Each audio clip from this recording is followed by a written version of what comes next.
দর্শক, এনটিভি ইউরোপের Facebook page থেকে আপনাদের সবাইকে স্বাগত জানাচ্ছি। আমি রিয়াফাত হোসেন ইরান।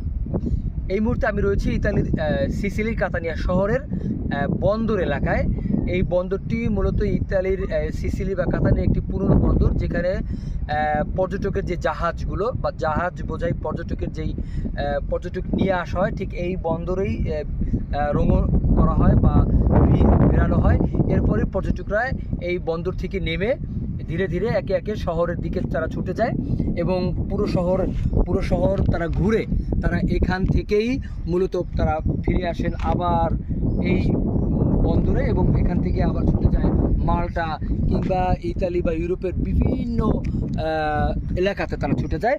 এবং এই পাশে রয়েছে ইতালির মাউন্ট এতনা, যেই মাউন্ট এতনা দেখতে প্রতি বছর কয়েক লক্ষাধিক পর্যটক আসেন ইতালির এই কাতানিয়া শহরে।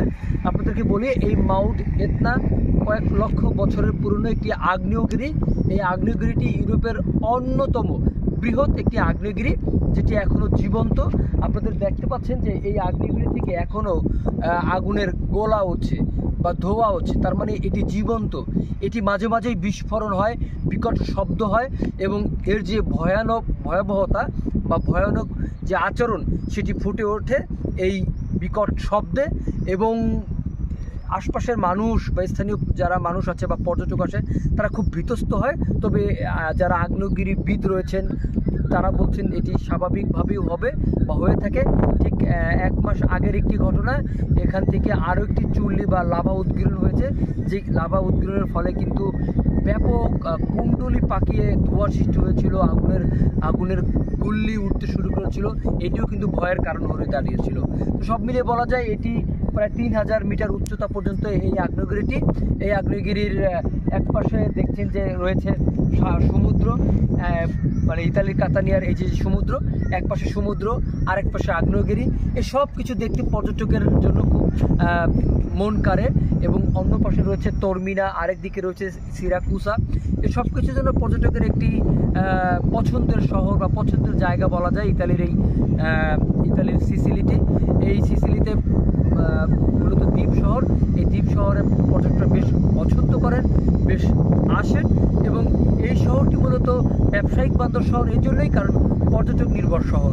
এইখানকার যারা বাংলাদেশি ব্যবসায়ী রয়েছেন তারা এখানে ব্যবসা করে খুব ভালো আছেন, এবং যারা চাকরিজীবী রয়েছেন তারাও খুব ভালো আছেন। তবে চাকরিজীবীদের চাইতে ব্যবসায়ীরা খুবই ভালো আছেন, কারণ এখানে যেই লোকাল শপিং বা এখানকার খাবার, বিশেষ করে সিসিলিয়ান খাবার পর্যটকের কাছে খুবই পছন্দের।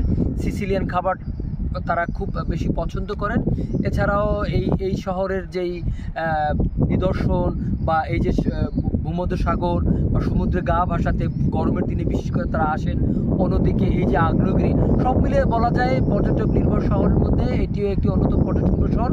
এখানে মূলত 4 থেকে 5,000 বাংলাদেশিদের বসবাস। তারা তাদের পরিবার নিয়ে অনেক বাংলাদেশিরা এখানে থাকেন। এছাড়াও কর্মসংস্থানের জন্য তরুণ যুবকরা, এখানে অসংখ্য যুবক রয়েছেন। আস্তে আস্তে এই শহরে তরুণ যুবকদের ভিড় কিন্তু বাড়ছে। তো এই ছিল আমার কাছে ইতালির সিসিলি কাতানিয়া থেকে এই ইতালির কাতানিয়ার যে মূল তথ্য বা এখানকার সর্বশেষ তথ্য।